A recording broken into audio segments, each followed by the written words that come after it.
आइए हम प्रार्थना करेंगे। प्रेमी परमेश्वर, आपके सन्मुख में शाम के समय आते हैं। आपने सुंदर सा मौका हमारे जीवन में दिया, इसलिए आपका धन्यवाद देते प्रभु जी। अनेक लोग प्रभु जी आज इस वक्त दर्द में हैं, पीड़ा में हैं, अपने प्रियजनों को खो दिए हैं, लेकिन आपने हमें जीवितों के बीच में रखा, इसलिए आपका धन्यवाद देते प्रभु जी।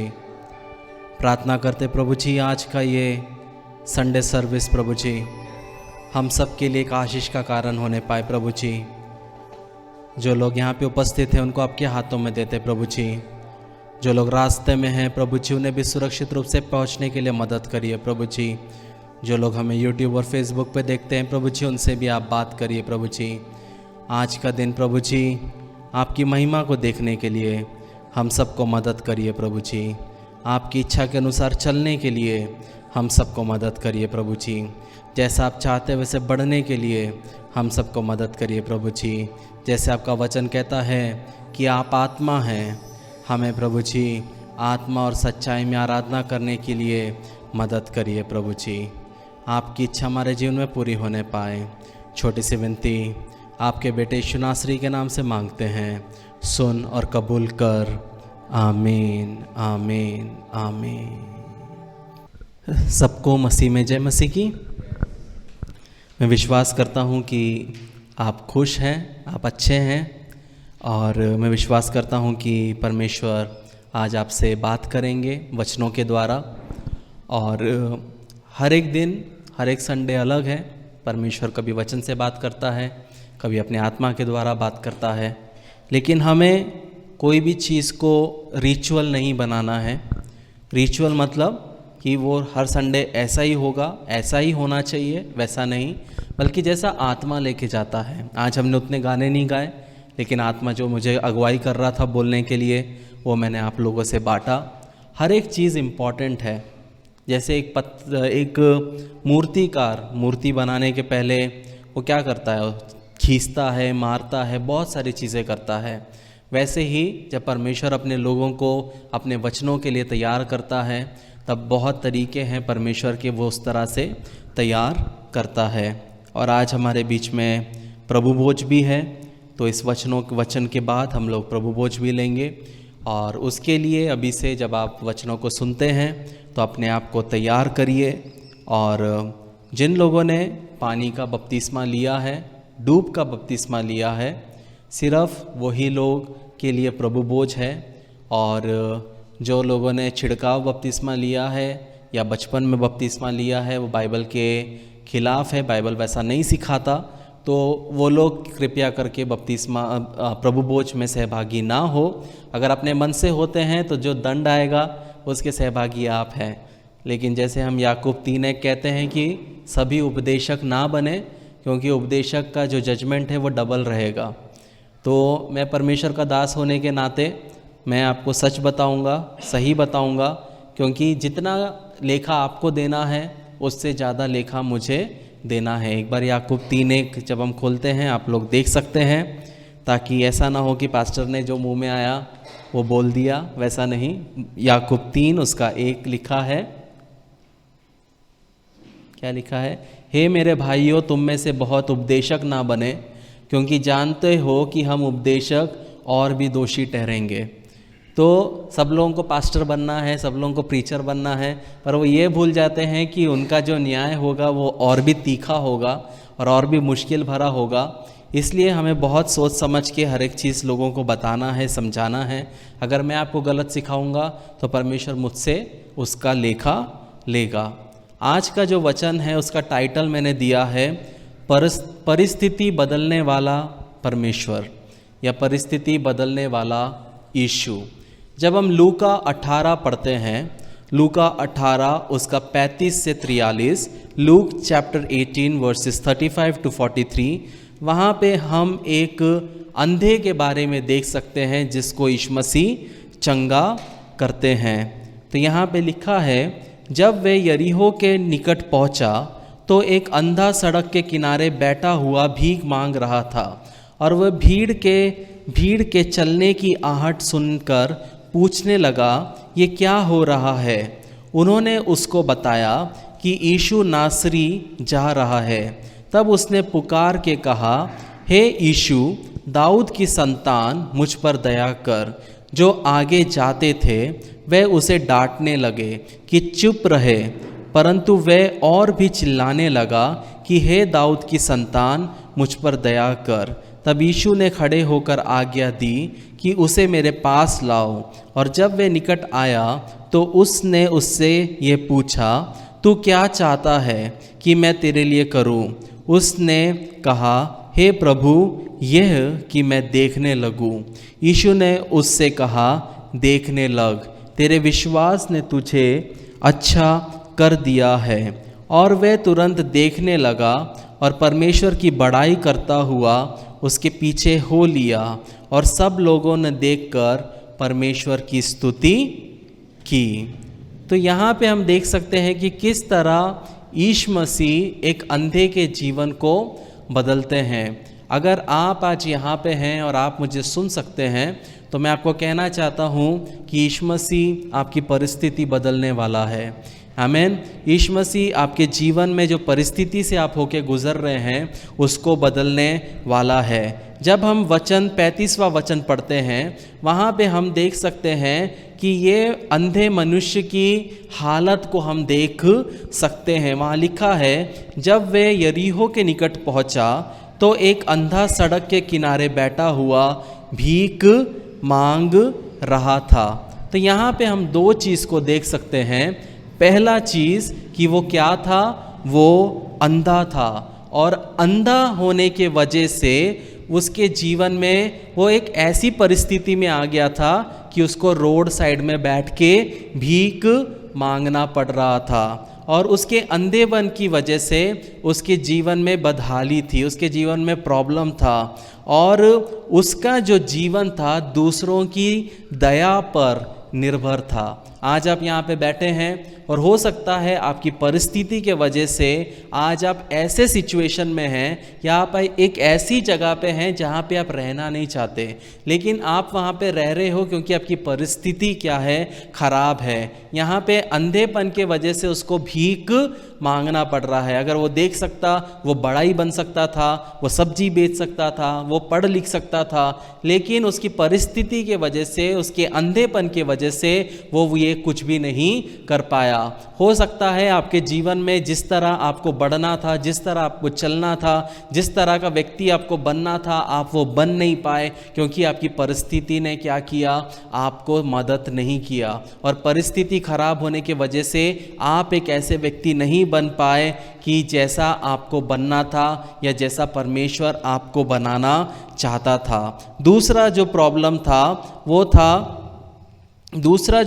था कि वो अंधेपन की वजह से वो रोड साइड में वो भीख मांगने की परिस्थिति में आ गया और वो दूसरों पर क्या हो गया, निर्भर हो गया। जब वो घर से निकलता था तो कोई व्यक्ति उसको क्या करता था, वहाँ पे घर से एक जगह पे बिठाते थे और वो वहाँ पे सुबह से लेके शाम तक वो क्या करता था, वो भीख मांगता था। उसकी परिस्थिति क्या कर रही थी, उसके जीवन को डिक्टेट कर रही थी। वो अंधा होने के वजह से परिस्थिति बोला भीख मांग, उसको भीख मांगना है। परिस्थिति खराब होने के वजह से उसको रोड साइड में बैठना है, वो रोड साइड में बैठ रहा है। परिस्थिति खराब होने की वजह से धूप में, ठंडी में, हर एक परिस्थिति में उसको वो रोड साइड पे बैठना है। बारिश होगी, जो व्यक्ति छोड़ने आया है वो शाम को लेके जाएगा। हो सकता है कि वो बारिश है, बारिश में पूरा भीग रहा है, लेकिन वहाँ पे उसकी परिस्थिति के वजह से वो क्या हो गया है, वो एक ऐसे जगह पे आ चुका है जहाँ पे वो लोगों की दया पे वो जी रहा है। वो मेहनत कर सकता है, वो चल सकता है, वो बोल सकता है, लेकिन दृष्टि ना होने की वजह से वो क्या हुआ, वो अपने जीवन में एक महत्वपूर्ण पात्र या उपयोगी पात्र नहीं बन पाया।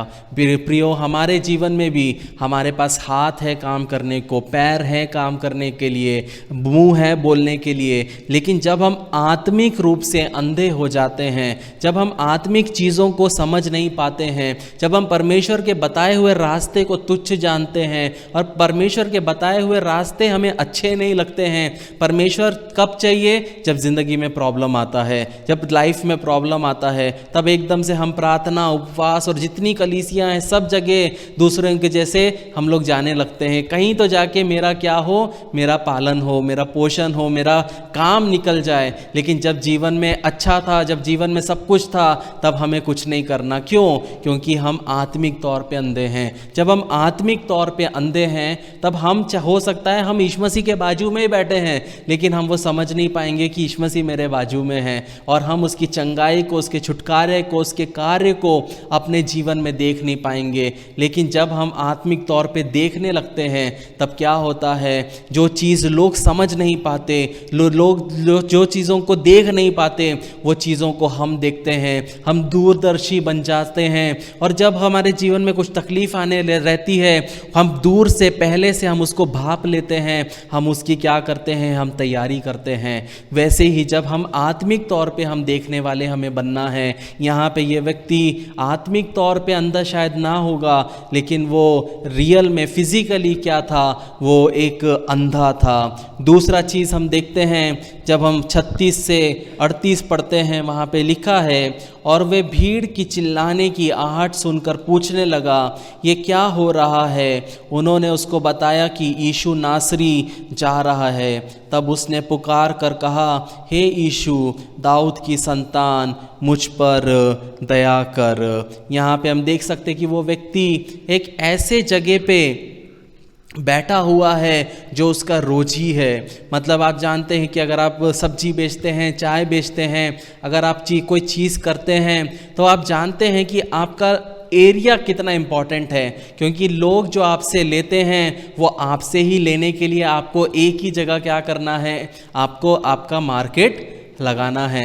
यहाँ पे ये व्यक्ति भले भिखारी है, जो लोग उसको मदद करते हैं, जो लोग उसको चंदा डालते हैं, वो लोग क्या करते हैं, उनको पता है कि यहाँ पे वो व्यक्ति अंधा है और ये व्यक्ति क्या है, इसकी मदद मुझे करनी है। वैसे ही वो परिस्थिति में हम भी आ जाते हैं। जब हमारी परिस्थिति खराब हो जाते हैं तब लोगों के सामने भी हम ऐसे ही हो जाते हैं। जब लोग हमें देख के जाते हैं तो लोग बोलते हैं, ये ना इसको ना ज़रूरत है, इसके जीवन में ना बहुत प्रॉब्लम है, इसका परिवार है ना टूट रहा है, इसके बच्चे ना नालायक हैं। ऐसे लोग हमारी परिस्थिति को देख के हमारे जीवन में क्या करते हैं, नाम रखना शुरुआत करते हैं। यहाँ पे भी जब वो अंधा था, वो अंधा जहाँ बैठा रहता था, लोगों को पता है कि ये व्यक्ति यहाँ पे अंधेपन के वजह से बैठा है। लेकिन एकाएक क्या होता है, एक दिन वहाँ पे भीड़ की आवाज़ आती है, और जब वो भीड़ की आवाज़ आती है तो वो आहट को सुनकर पूछता है कि क्या हो रहा है। तो लोग उसे बताते हैं कि यीशु नासरी यहाँ से क्या कर रहे हैं, होके गुज़र रहे हैं। तब इमीडिएटली उसने क्या किया, उसने चिल्लाकर कहा, हे यीशु, दाऊद की संतान, मेरी मदद कर, मुझ पर दया कर। यहाँ पे हम देख सकते हैं कि जो लोग जेरिको को जा रहे थे, वहाँ पे बहुत सारे लोग थे, और ये व्यक्ति लोगों की आवाज़ को सुनता था। लेकिन जब यीशु मसीह वहाँ पे से होके गुजरा तो इसको समझा कि कुछ तो डिफरेंट बात है।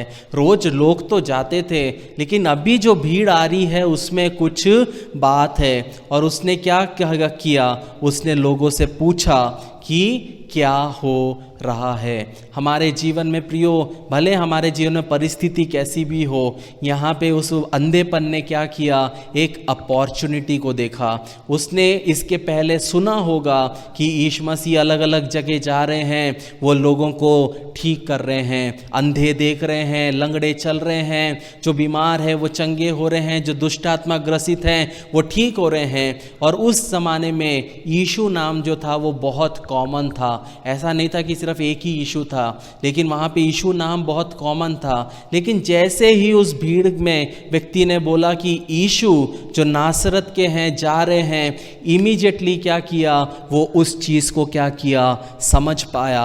वो भले ही शारीरिक तौर पे अंधा था, लेकिन वो आत्मिक तौर पे वो समझ पाया कि ये तो दाऊद की संतान है। मतलब ये एक ऐसा व्यक्ति था जिसको वचन पता था, और जिसको वचन पता था उसको पता है कि जो मसाया है, जो मसीहा है, वो दाऊद की संतान रहेगा।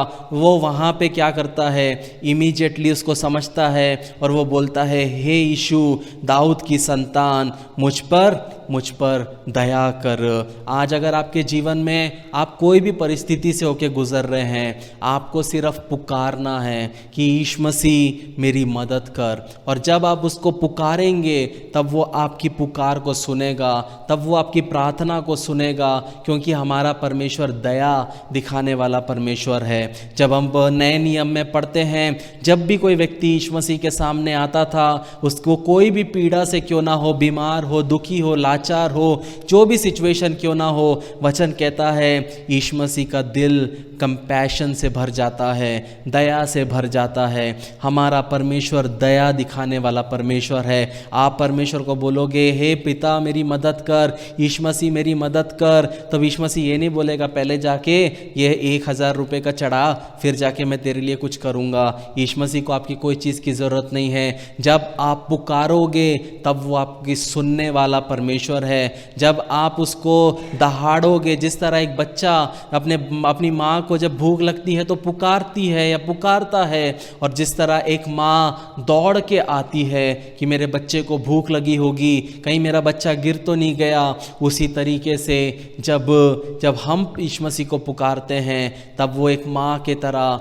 एक पिता की तरह हमारे पास में आता है। यहाँ पे जब हम देखते हैं कि ये अंधा व्यक्ति समझ गया कि यीशु मसीह क्या है, सिर्फ चरवाहा ही नहीं है, यीशु मसीह सेवियर भी है, यीशु मसीह बचाने वाला भी है। और यहाँ पे हम देख सकते हैं कि वो अंधा होते हुए भी वो देख पाया कि यीशु मसीह कौन है। बहुत बार हम कलीसिया में जाते हैं, चर्च में जाते हैं, लोग 10 साल से चर्च जा रहे हैं, लोग 20 साल से चर्च जा रहे हैं, लेकिन यीशु मसीह कौन है वो नहीं जानते, यीशु मसीह कैसा है वो नहीं जानते, क्योंकि उन्होंने कभी चख कर देखा ही नहीं कि यीशु मसीह कितना भला है। वो नाम के मसीह हैं, बचपन से कलीसिया गए हैं, चर्च गए हैं, लेकिन बाइबल का कुछ भी नहीं पता।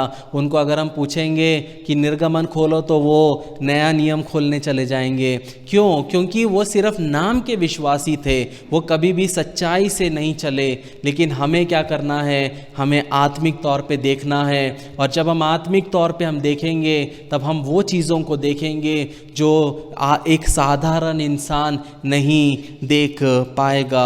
दूसरा चीज़ हम यहाँ देख सकते हैं कि यहाँ पे अंधा इंसान को उसकी ज़रूरत दिख रही थी। हमारे जीवन में जो तकलीफ़ है, हमारे जीवन में जो प्रॉब्लम है, वो परमेश्वर भी देखता है। अंधे को पता था कि वो अंधा है, लेकिन परमेश्वर भी जानता है कि वो अंधा है, और परमेश्वर को पता है कि उसके जीवन में क्या तकलीफ़ है। आप यहाँ पे बैठे हैं, आपको लग रहा है कि मेरे जीवन में ये तकलीफ़ है, मेरी पत्नी को नहीं पता, मेरे पति को नहीं पता, मेरे बच्चे क्या समझेंगे, मेरे देवरानी क्या समझेगी, मेरे माता पिता क्या समझेंगे।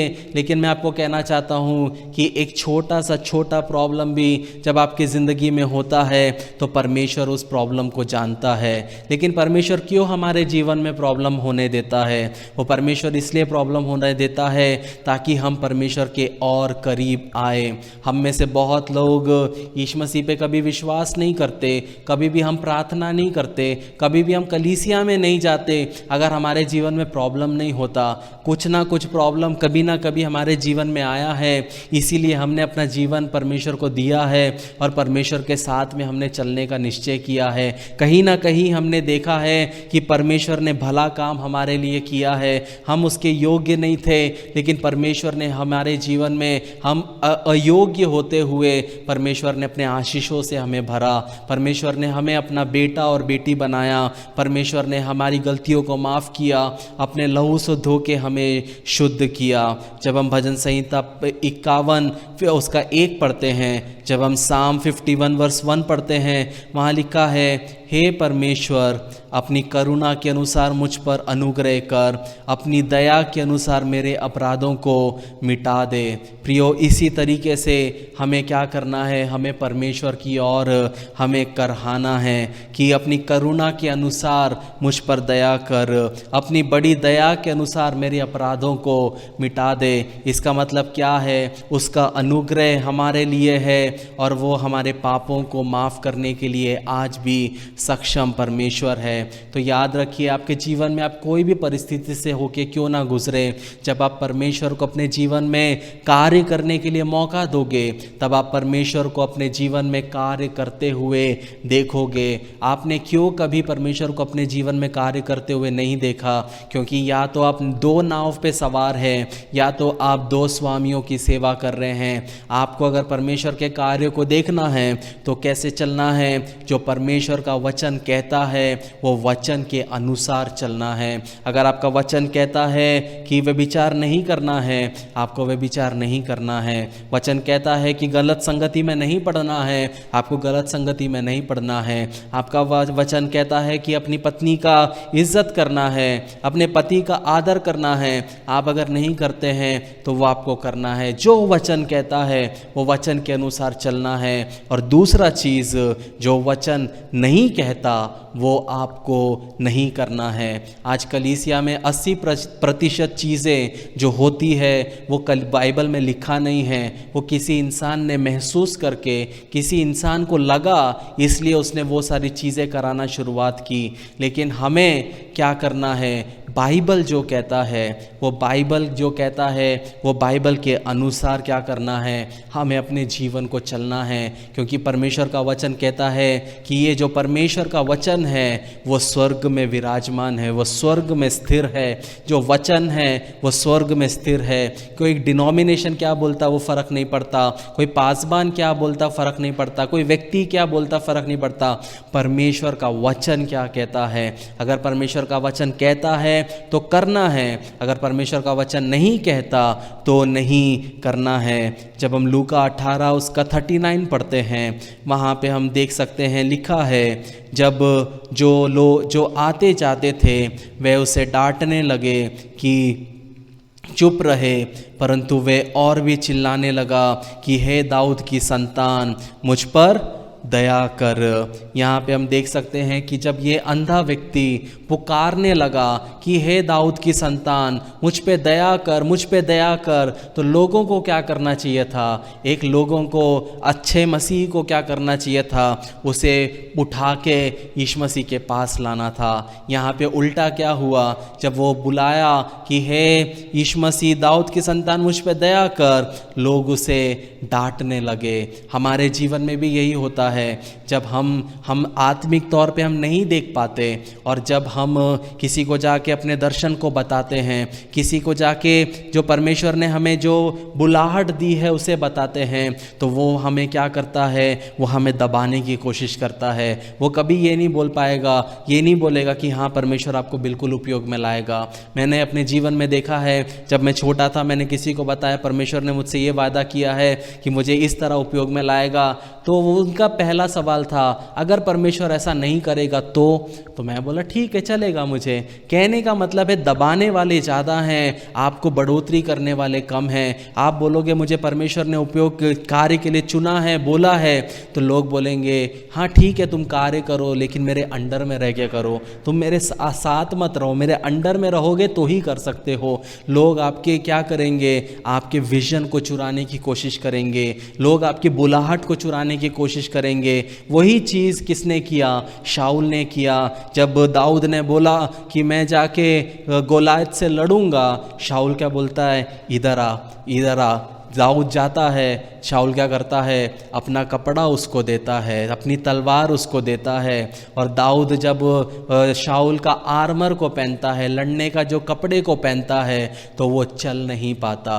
वही चीज़ करते हैं बहुत से मसीही पासबान। जब एक यंग इंसान आता है और बोलता है कि मैं जाऊंगा परमेश्वर का वचन सुनाने, तब वो बोलता है पास में आ, पास में आ। वो अपना चोगा उस पे पहनाता है, फिर वो इतना भारी हो जाता है कि वो ना लड़ने के लड़ने के लायक रहता है, और बहुत जल्दी वो लड़ने जाता है और उस भारीपन से वो क्या होता है, वो वहाँ पे गिर जाता है। मैं नहीं जानता कि मैं किससे बोल रहा हूँ, कोई वीडियो देख रहा है, लेकिन मैं किसी से आत्मा बात कर रहा है, क्योंकि ये चीज़ यहाँ पे नहीं है, ये परमेश्वर का आत्मा मेरे को अगुवाई कर रहा है जो मैं ये चीज़ बोल रहा हूँ।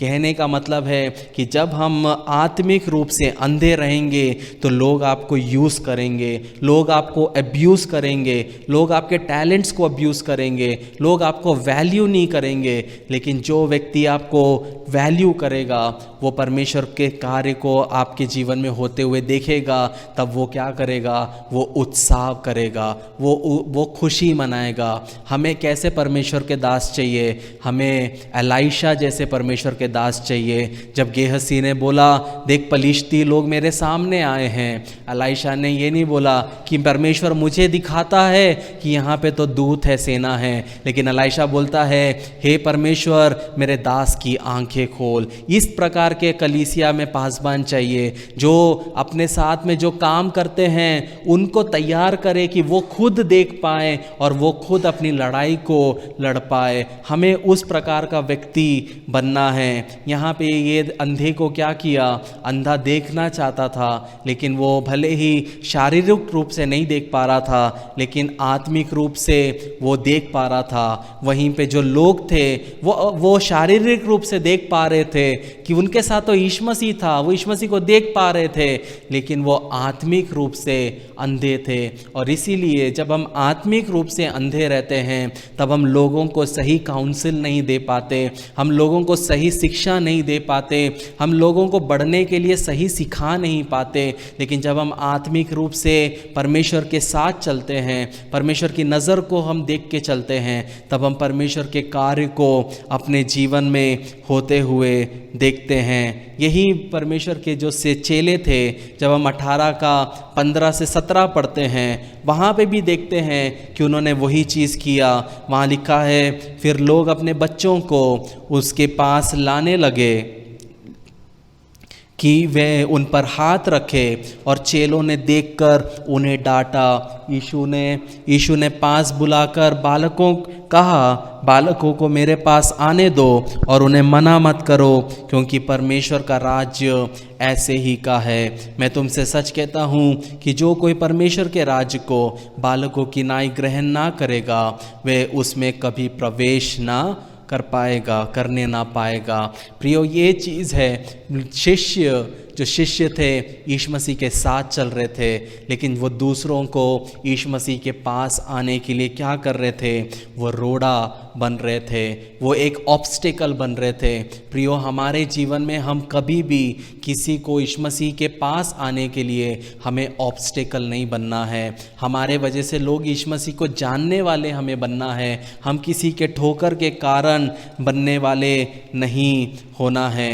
याद रखिए प्रियो कि परमेश्वर के पास हर एक प्रॉब्लम का क्या है, उपचार है। जब हम 40 से 42 पढ़ते हैं, वहाँ लिखा है, तब यीशु ने खड़े होकर आज्ञा दी कि उसे मेरे पास लाओ। जब वे निकट आया तो उसने उससे ये पूछा, तू क्या चाहता है कि मैं तेरे लिए करूं?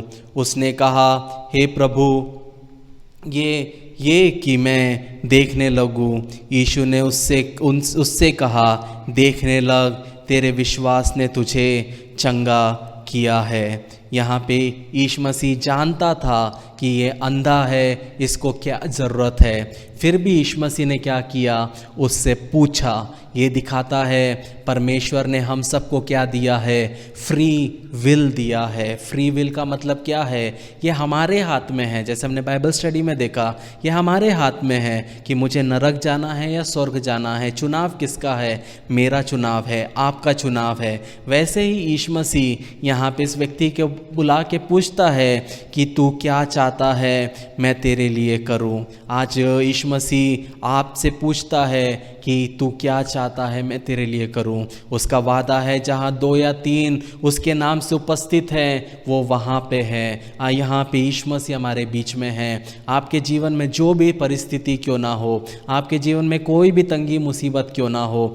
आपके जीवन में कोई भी परेशानी क्यों ना हो, आज आप बोल सकते हैं कि परमेश्वर मेरे जीवन में तू कार्य कर, मेरे परिवार में तू कार्य कर, मेरे बिजनेस में तू कार्य कर, मेरे जीवन में ये प्रॉब्लम है उसको तू हटा, उसको तू हटाने में मेरी मदद कर। ये आपके और परमेश्वर के बीच का बात है। आप ये मत सोचो कि पास्टर आएगा आपके सर पे हाथ रखेगा प्रार्थना करेगा तो ही कार्य होगा। मुझसे बढ़कर एक यहाँ है, उसका नाम है यीशु मसीह। आपको उससे बोलना है, मैं पढ़ नहीं सकता, मैं समझ नहीं सकता, मुझ में बुद्धि की कमी है, मुझे अपनी बुद्धि से भर। मैं चाहता हूँ कि मेरे बच्चे तेरे वचन में बढ़े, मैं चाहता हूँ कि मेरा बिजनेस बढ़े, मैं चाहता हूँ कि मेरा परिवार मसीह में हो। जो आपकी परिस्थिति है, आप आज परमेश्वर आपसे पूछता है कि तुझे क्या चाहिए। यहाँ पे यीशु मसीह उससे कहते हैं देखने लग, तेरे विश्वास ने तुझे अच्छा कर दिया है। अगर आज आप विश्वास के साथ परमेश्वर से कुछ मांगोगे, परमेश्वर से कहोगे कि मेरे जीवन में ये तंगी है, मेरे जीवन में ये मुसीबत है, मैं चाहता हूँ कि आप इसको हटाएं, मैं चाहता हूँ कि आप इस प्रॉब्लम से मुझे निकालें, तो प्रियो परमेश्वर उस प्रॉब्लम से निकालने के लिए सक्षम परमेश्वर है। उसके आंखें हैं, वो आपके परिस्थिति को देखता है, उसके कान है, वो आपके दोहाई को सुनता है, उसके हाथ हैं, वो आपके लिए कार्य करता है, उसके पैर हैं, जहाँ आप पुकारते हैं वो वहाँ आता है, वो अपने दूतों को भेजता है। इसलिए अपने आप को कभी अकेला ना समझिए। ऐसा मत सोचिए कि आपके पास कोई नहीं है, ऐसा मत सोचिए कि मुझे सबने छोड़ दिया है। आपके अपने आप को छोड़ देंगे, आपके दोस्त मुंह मोड़ देंगे, लेकिन यीशु मसीह कभी आपको छोड़ेगा नहीं। अगर वो आपको छोड़ने वाला रहता तो वो कभी भी सूली पे लटका नहीं रहता। वो सूली पे लटक के अपने जीवन के, उसके शरीर में जितना भी लहू का कतरा था वो लहू को बहा दिया। और वो लहू को बहाया क्यों? क्योंकि वो आपसे प्रेम करता था। वो परमेश्वर होते हुए वो कभी भी चाहता तो वो वहाँ से नीचे उतर सकता था, लेकिन जब वो वहाँ लटका हुआ था तो वो आपको स्मरण कर रहा था कि मेरे मृत्यु के वजह से मेरा बेटा और मेरी बेटी मेरे राज्य में प्रवेश कर पाएगा। उसको नरक जाने की ज़रूरत नहीं है, उसको कोई बलि करने की ज़रूरत नहीं है, उसे किसी को पैसा देने की ज़रूरत नहीं है। लेकिन जब वो कहीं पे भी रहे और कोई भी रहे, जब वो पुकारेगा कि यीशु मसीह मेरे दिल में हाँ, मुझे अपना बेटा बना, मुझे अपनी बेटी बना, मैं उसके जीवन में कार्य करूँगा। जब हम 43 वर्स पढ़ते हैं, वहाँ लिखा है और वह तुरंत देखने लगा और परमेश्वर की बड़ाई करता हुआ उसके पीछे हो लिया। सब लोगों ने देखकर परमेश्वर की स्तुति की। यहाँ पे देख सकते हैं जैसे ही यीशु मसीह ने बोला मैं तेरे लिए क्या करूँ, अंधे ने बोला मुझे देखना है, और वो तुरंत यीशु मसीह ने बोला देख, और वो देखने लगा। यहाँ पे देखने के बाद उसने 2 चीज़ें की, एक परमेश्वर की बड़ाई की और दूसरा लोगों ने देखकर परमेश्वर की स्तुति की। जब हम मत्ती 5 उसका 26 पढ़ते हैं, मत्ती 5 उसका 26, वहाँ पे लिखा है, मैं तुमसे सच कहता हूँ कि जब तक तुम कौड़ी कौड़ी भर ना देते,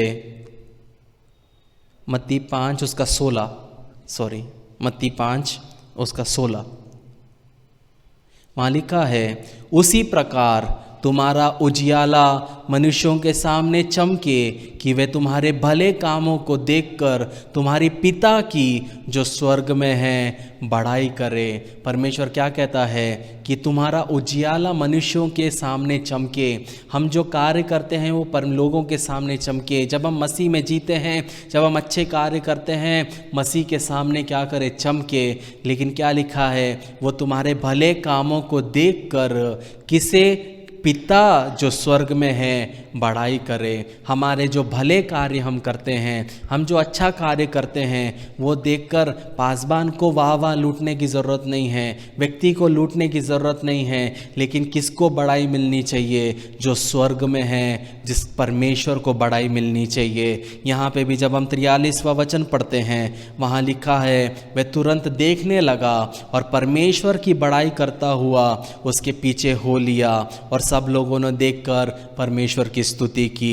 प्रियो, हमारे जीवन में जब हम कोई परमेश्वर के मिरेकल को देखते हैं, परमेश्वर के कार्य को देखते हैं, तब हमें परमेश्वर को बड़ाई देते हुए उसके पीछे हो लेना है। बहुत से लोग जब परमेश्वर के कार्य को देखते हैं, वो बोलते हैं थैंक यू गॉड, बोलने के बाद फिर से अपने पुराने रास्ते चले जाते हैं। लेकिन यहाँ पे ये अंधा का एक फुली बिजनेस था, एक अच्छा बिजनेस था। वो इतने सालों से भीख मांग रहा था, उसको पता था कि मैं यहाँ बैठे रहूँगा तो ज़िंदगी भर मैं यहाँ पे रह के जी सकता हूँ, मुझे लोग पैसा देंगे। लेकिन वहाँ पे जब उसको परमेश्वर ने छुआ, जब उसकी परिस्थिति बदली, उसने इमीडिएटली डिसाइड किया कि मुझे अब किसके पीछे चलना है, मुझे अब यीशु मसीह के पीछे चलना है। जब यीशु मसीह आपके जीवन में कार्य करता है, तब आपको इमीडिएटली डिसाइड करना है कि आपको कहाँ चलना है, कैसे चलना है। अगर आप सोचोगे फिर भी मैं दो नाव पे सवार रहूँगा,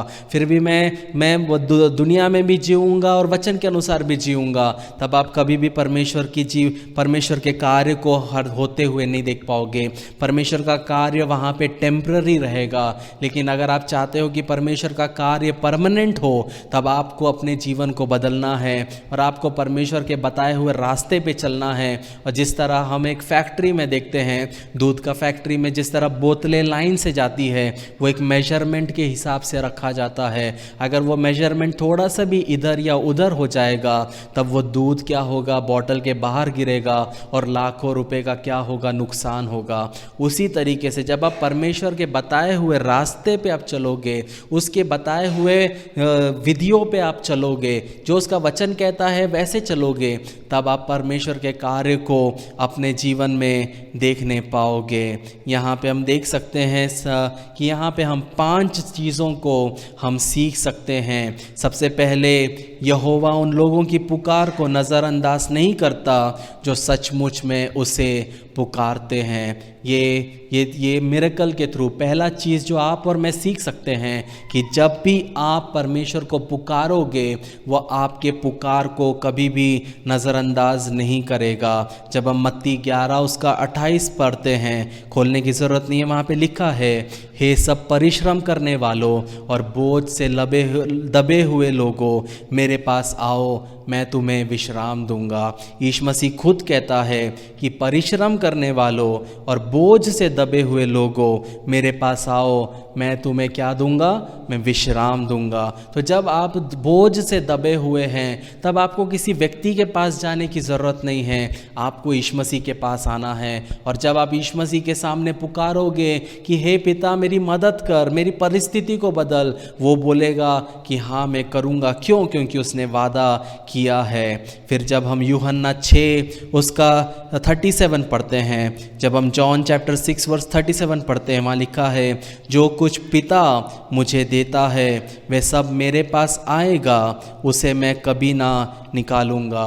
मतलब हर एक जन जो यीशु मसीह के पास आते हैं पिता के नाम से, यीशु मसीह कभी भी उन्हें दूर नहीं करेंगे। यीशु मसीह क्या करेंगे? यीशु मसीह हमेशा उनके साथ में रहेंगे, यीशु मसीह हमेशा उनके साथ में चलते रहेंगे। और दूसरा चीज़ जब हम देखते हैं कि यीशु मसीह गहराई से दया देने वाला परमेश्वर है, वो दया दिखाने वाला परमेश्वर है, वो अत्यधिक दया दिखाता है। हमारे जीवन में जब हमारे जीवन में प्रॉब्लम होता है, हम लोगों को बोलते हैं ब्रदर मेरे जीवन में ये प्रॉब्लम है, मेरे परिवार में ये प्रॉब्लम है। सामने वाला क्या बोलता है? मैं प्रेयर करूँगा। उससे ज़्यादा वो कुछ नहीं करेगा। वो बोलेगा सिर्फ मैं प्रेयर करूँगा, और 90% लोग प्रेयर भी नहीं करेंगे। वो सिर्फ एक स्लैंग हो गया है सबको बोलना कि मैं आपके लिए प्रेयर करता हूँ। और यही लोग स्वर्ग जब जाएंगे तो सबसे बड़े दुष्ट कहलाए जाएंगे, जो सबको बोलते हैं मैं आपके लिए प्रेयर कर रहा हूँ, मैं आपके लिए प्रेयर करती हूँ, और हम प्रेयर नहीं करते हैं। वचन कहता है झूठे लोग परमेश्वर के राज्य में कभी प्रवेश नहीं कर पाएंगे। और मेरे से लोग बोलते हैं पास्टर जी आप मेरे लिए रोज़ प्रेयर करिए। मैं इमीडिएटली बोलता हूँ मैं इंटरसेसर नहीं हूँ, मेरे से पॉसिबल नहीं होगा। मैं आपके लिए सिर्फ एक बार प्रेयर कर सकता हूँ, और मैं एक ही बार प्रेयर करता हूँ। किसी को झूठी दिलासा देने की ज़रूरत नहीं है। मैं अपनी आत्मा के साथ खेल नहीं सकता। सामने वाले को खुश करने के लिए मैं अपनी आत्मा को दाव में लगा नहीं सकता। एक बार करूँगा बोला है तो एक बार करूँगा, लेकिन झूठ नहीं बोलूँगा, चाहे सामने वाला पसंद करे या ना करे। तीसरा चीज़ यहाँ पे हम देख सकते हैं कि प्रभु के पास सभी रोगों पर अधिकार है। पहला चीज़ हमने देखा कि हम जब भी उसे पुकारेंगे वो कभी हमें नज़रअंदाज नहीं करेगा। दूसरा, वो दयालु परमेश्वर है, वो हमेशा दया दिखाएगा। तीसरा, वो उसके पास सभी रोगों पर अधिकार है। जो हमारे जीवन में जो भी परेशानी क्यों ना हो, हमारे जीवन में कोई भी रोग क्यों ना हो, वो उसे क्या करेगा, वो उसे ठीक करेगा। चौथा चीज़ हम देख सकते हैं कि प्रभु केवल बीमारी को ठीक करने से कहीं अधिक के लिए आए हैं। वो खोए हुओं को बचाने और उन्हें आज्ञाकारी उपासकों में बदलने के लिए आए हैं। परमेश्वर आपको प्रार्थना को सुनेगा। वो दयालु है, वो आपके रोगों को चंगा करेगा, लेकिन साथ ही साथ वो आपके आत्मा को भी बचाएगा। यहाँ पे जब वो अंधा इंसान ने चिल्लाया, हे दाऊद की संतान मेरी मदद कर, मुझे बचा, उसका आत्मा उस दिन बचाया गया। और पांचवा चीज़ है, हम यहाँ सीख सकते हैं कि हमें अपने आप को जांचना है। जब यीशु मसीह ने उस व्यक्ति को कहा कि तू क्या चाहता है मैं करूं, उसने अपने आप को जांचा और उसने जांच के बोला कि मैं देखना चाहता हूँ। वैसे ही हमें हमारे जीवन में जांचना है। हम हर एक के जीवन में कोई ना कोई परिस्थिति है। सबके पास में किसी की शारीरिक परिस्थिति हो सकती है, किसी की आर्थिक परिस्थिति हो सकती है, किसी की सोशल, मेंटल, इमोशनल परिस्थिति हो सकती है, लेकिन हर एक व्यक्ति इस पृथ्वी पे है, उसके जीवन में कोई ना कोई परिस्थिति है। लेकिन जब हम पहला कुरिन्थियों 10 उसका 13 पढ़ते हैं, वहाँ पे लिखा है, पहला कुरिन्थियों 10 उसका 13, वहाँ लिखा है, तुम किसी ऐसी परीक्षा में नहीं पड़े जो मनुष्य के सहने से बाहर है, और परमेश्वर सच्चा है और वह तुम्हें सामर्थ्य से बाहर परीक्षा में ना पड़ने देगा, वरन परीक्षा के साथ निकास भी करेगा कि तुम सह सको। तो यहाँ पे हम देखते हैं कि हमारे जीवन में कोई भी परीक्षा क्यों ना आए, परमेश्वर उतना ही देगा जितना हम सह सकते हैं। तो हमारे जीवन में जब प्रॉब्लम आएगा, हमारे जीवन में जब दुख मुसीबत आता है, हमारे जीवन में जब कठिनाई आती है, तब हमें एक चीज़ समझना है कि परमेश्वर उतना ही देगा जितना मैं सह सकता हूँ। इसलिए हमें डर कर इधर उधर भागने की ज़रूरत नहीं है, टेंशन लेने की ज़रूरत नहीं है। ये समझने की ज़रूरत है कि मेरे को परमेश्वर उतना ही देगा जितना मैं सह सकता हूँ। जब हम वो परिस्थिति को देखेंगे, हमें लगेगा कि ये तो मैं तो गया, मेरे सामने तो अब तो मेरे सामने कुछ नहीं हो सकता, मेरा परिवार गया, मेरा जॉब गया, मेरा बिजनेस गया। लेकिन जब आप परमेश्वर को मौका दोगे, तब परमेश्वर उस परिस्थिति में से आपके साथ होके चलेगा। याद रखो प्रियो, वो अंधे इंसान को, जिसका दिन सुबह वो क्या था, जब वो सुबह भीख मांगने आया तो वो अंधा था, लेकिन जब वो घर गया तो उसको किसी की ज़रूरत नहीं पड़ी, वो घर खुद गया, वो अपने परिवार से मिला और उसका जो घर था, परिवार था, खुशी से भर गया। बाइबल नहीं बताती कि उसकी शादी हुई, उसके बच्चे हुए, लेकिन अगर वो है तो मैं इतना जानता हूँ कि उसके रिलेटिव्स और माता पिता होंगे, कोई ना कोई तो होगा, लेकिन वहाँ पे यीशु मसीह ने उस दुखी भरे परिस्थिति में आनंद से भर दिया। हमारे जीवन में भी वही परमेश्वर करेगा जब हम उस पर विश्वास करेंगे और जब हम उसके बताए हुए रास्ते पे चलेंगे। इन वचनों से परमेश्वर हमें आशीष दे। अब हम प्रभु भोज के लिए अपने आप को तैयार करेंगे। जब हम लेवी व्यवस्था 17 उसका 11 पढ़ते हैं, वहाँ लिखा है, क्योंकि शरीर का प्राण लहू में रहता है। मतलब जब यीशु मसीह थे या आप हैं, अगर हमारे जीवन में शरीर में से लहू को निकाल दिया जाएगा, जब शरीर में से लहू को निकाल दिया जाएगा, तब वो हमारी क्या होगी? मृत्यु हो जाएगी। क्योंकि एक लहू में क्या होता है? प्राण होता है। तो कहने का मतलब है कि जब हम लेवी व्यवस्था 17 उसका 11 पढ़ते हैं, वहाँ पे लिखा है, क्योंकि शरीर का प्राण मृत्यु में है। जब हम मत्ती 26 उसका 26 पढ़ते हैं, वहाँ लिखा है, उसने उससे कहा तो कह चुका। जब वे खा रहे थे तो यीशु ने रोटी ली और आशीष मांगकर तोड़ी और चेलों को देखकर कहा, लो खाओ, ये मेरी देह है। फिर उसने कटोरा लिया, धन्यवाद किया और उन्हें देखकर कहा, तुम सब इसी में से पियो, क्योंकि ये वाचा का मेरा वो लहू है जो बहुतों के लिए पापों की क्षमा के निमित्त बहाया जाता है। मैं तुमसे कहता हूँ कि दाख का ये रस उस दिन तक कभी ना पीऊँगा, जब तक तुम्हारे साथ अपने पिता के राज्य में नया ना पीऊँ। प्रियो, यीशु मसीह हमारे लिए मारा गया, गाड़ा गया, और जब तक हम उसके शरीर में सहभागी नहीं होते, जब तक हम उसके शरीर को नहीं खाते और उसके लहू में से नहीं पीते, तब तक हमारे जीवन में हम उसके कार्य को बहुत रीति में नहीं देख पाते। जब हम लूका 24 उसका 39 पढ़ते हैं, वहाँ यीशु मसीह कहता है, मेरे हाथ और मेरे पाँव को देखो कि मैं वही हूँ, मुझे छू कर देखो, क्योंकि आत्मा के हड्डी मांस नहीं होता जैसा मुझ में देखते हो। जब यीशु मसीह चेलों के पास आया पुनरुत्थान के बाद, वो यीशु मसीह का लहू स्वर्ग में मर्सी सीट के पास में इकट्ठा है, जो आज भी आपके और मेरे पापों को धोता है आप और क्षमा करता है। जब हम यूहन्ना 6 उसका 53 पढ़ते हैं, वहाँ लिखा है, यीशु ने उनसे कहा, मैं तुमसे सच सच कहता हूँ, जब तक मनुष्य का पुत्र का मांस ना खाओ और उसके लहू ना पियो, तुम में जीवन नहीं है। जब तक हम प्रभु भोज में सहभागी नहीं होते हैं, तब तक क्या लिखा है? तुम्हें जीवन नहीं है। बहुत सारे लोग पहले के कलीसिया को चिढ़ाते थे कि जानवर करके बोलते थे, क्योंकि ये लोग तो मांस और लहू खाते हैं, लेकिन हम मांस और लहू रिप्रेजेंट करता है यीशु मसीह के शरीर को और लहू को।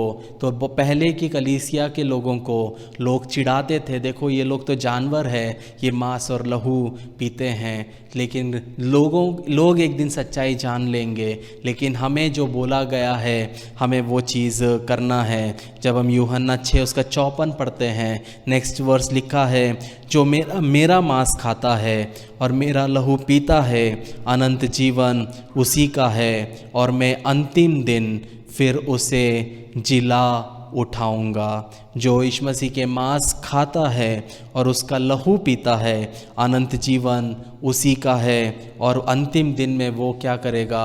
हमें जिलाएगा। याद रखिए प्रियो, जब हम प्रभु भोज को लेते हैं, जब हम इस होली कम्युनियन को लेते हैं, तब हमारे जीवन में परमेश्वर दिव्य सुरक्षा से हमें भरता है। हमारे जीवन में हम दिव्य प्रबंध को, परमेश्वर के प्रबंध को हम देख पाते हैं। परमेश्वर के सुपरनैचुरल शांति को, हम सुकून को महसूस कर पाते हैं। हम सुपरनैचुरल विजडम को, बुद्धि को, विवेक को, अलौकिक बुद्धि और विवेक को हम अपने जीवन में देख पाते हैं। और सबसे ज़्यादा इम्पॉर्टेंट है, हम एक अलौकिक छुटकारे को हम देखते हैं, एक अलौकिक छुटकारे को हम हमारे जीवन में देखते हैं।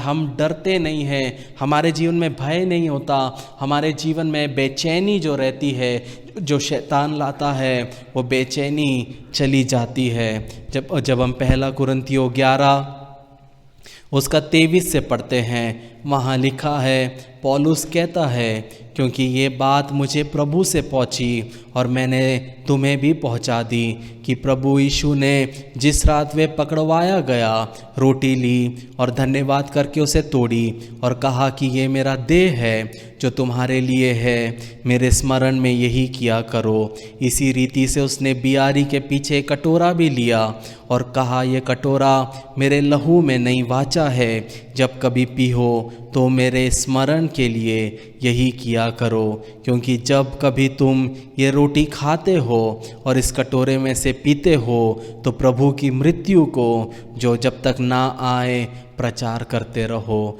यहाँ पे पौलुस ये नहीं कहता कि प्रभु के पुनरुत्थान का प्रचार करो या प्रभु के लहू का प्रचार करो। यहाँ पे लिखा है प्रभु की मृत्यु को प्रचार करना है, कि यीशु मसीह हमारे लिए मारा गया, ये हमें प्रचार करना है। ना कि जब यीशु मसीह आप यीशु मसीह पे विश्वास करोगे तो आपको बंगला मिलेगा, गाड़ी मिलेगा, बैंक बैलेंस मिलेगा।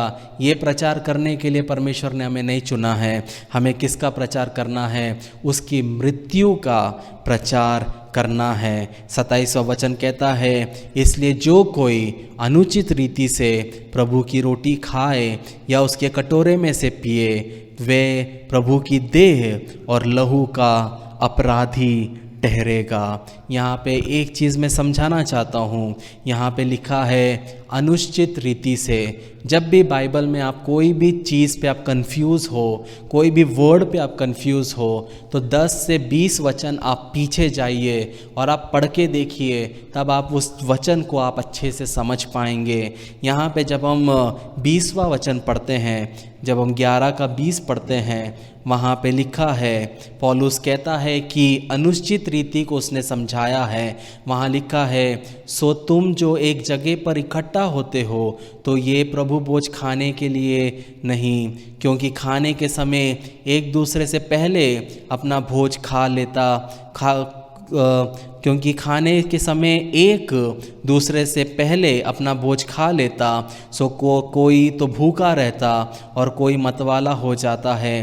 क्या खाने पीने के लिए तुम्हारे घर नहीं, या परमेश्वर की कलीसिया को तुच्छ जानते हो, या जिनके पास नहीं है उन्हें लज्जित करते हो कि मैं तुमसे क्या कहूँ? क्या इस बात में तुम्हारी प्रशंसा करूँ? मैं प्रशंसा नहीं करता। यहाँ पे पौलुस क्या कहता है, उस ज़माने में जब प्रभु भोज होता था तब प्रभु भोज खाना होता था और खाने के बाद में प्रभु भोज लिया जाता था, इसलिए उसे प्रभु भोज बोला जाता है। लेकिन तब वहाँ पे क्या होता था, मसीह में अमीर लोग जुड़े, जिनके पास पैसा था, जिनके पास धन दौलत था, और मैं ये नाम नहीं लूँगा, बाइबल में सबके नाम है, सब चीज़ है।